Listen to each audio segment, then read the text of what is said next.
Jadwal Piala Asia 2024 laga Timnas Indonesia versus Irak yang dihelat pada Senin, 15 Januari 2024, dan ditayangkan via siaran langsung RCTI dan TV online.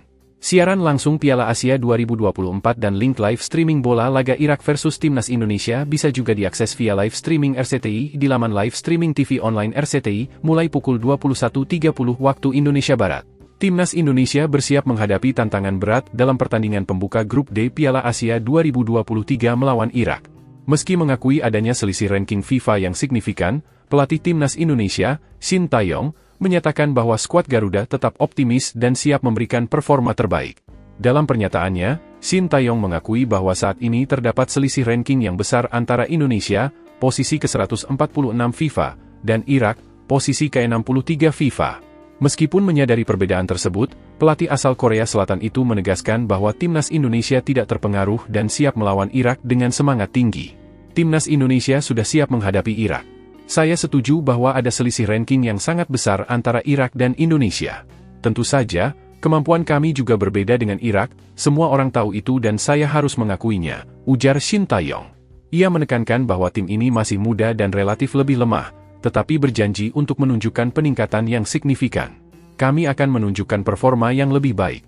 Saya tak bisa berbicara hasil nanti, namun, kalian bisa berharap lebih dibandingkan pertemuan pertama, lawan Irak di kualifikasi Piala Dunia 2026 zona Asia, tambahnya.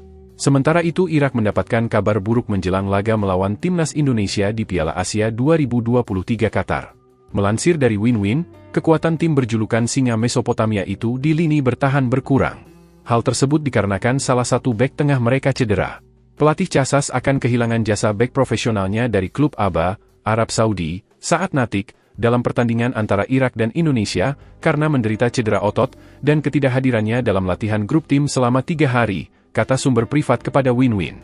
Meski mendapat kepastian dari tim medis Timnas Irak bahwa Natik akan kembali berlatih setelah 48 jam, 1 hari latihan terakhir sebelum pertandingan Irak-Indonesia, pelatih asal Spanyol tersebut mempertimbangkan untuk tidak mengambil risiko dengan menyertakan tim medis. Pelatih Timnas Indonesia, Shin Tae-yong, angkat bicara soal persaingan di fase grup Piala Asia 2023. Timnas Indonesia tergabung di grup D dengan Jepang, Vietnam, dan Irak. Skuad Garuda bisa dipastikan bakal menemui jalan terjal saat melakoni Piala Asia 2023. Pasalnya, Timnas Indonesia datang dengan status penghuni peringkat FIFA terbawah kedua dari seluruh peserta Piala Asia 2023. Sejujurnya, kami menghadapi jalan yang amat sulit untuk bisa lolos ke babak 16 besar, ujar Shin Tae-yong. Jadi sekali lagi, kami tidak akan menyerah dan bakal mencoba memberikan yang terbaik untuk menembus babak 16 besar, tutupnya. Ranking FIFA Timnas Indonesia paling rendah di antara seluruh peserta grup D. Skuad Garuda juga harus was-was sebelum laga perdana Piala Asia 2023. Pada laga pertama, Timnas Indonesia bakal berjumpa Irak. Pertandingan tersebut bakal dilangsungkan pada Senin, 15 Januari 2024, malam WIB di Ahmad bin Ali Stadium, Al Rayyan, Qatar.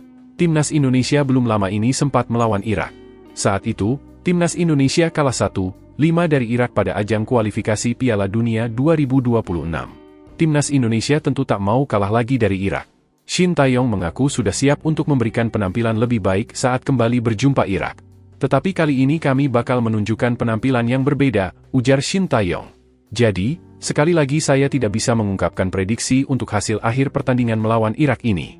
Akan tetapi, Anda bisa menantikan penampilan yang lebih baik jika dibandingkan dengan pertemuan terakhir melawan Irak di kualifikasi Piala Dunia 2026, tutupnya. Timnas Indonesia diharapkan bisa lolos dari fase grup dan menembus babak 16 besar Piala Asia 2023. Hanya 2 tim teratas dari setiap grup yang mendapatkan tiket otomatis ke babak 16 besar. Jika gagal meraih 2 tiket otomatis, Timnas Indonesia bisa menembus babak 16 besar jika finish sebagai peringkat ketiga. Namun, syaratnya Timnas Indonesia harus menjadi salah satu dari 4 tim dengan status peringkat ketiga terbaik. Untuk mencapai hal tersebut, skuad Garuda harus menanti hingga laga terakhir fase grup. Shin Tae-yong mengaku jalur menuju babak 16 besar memang sulit bagi Timnas Indonesia. Meski begitu, Shin Tae-yong mengaku tak akan menyerah untuk mengejar tiket tersebut. Sejujurnya, kami menghadapi jalan yang amat sulit untuk bisa lolos ke babak 16 besar, ujar Shin Tae-yong.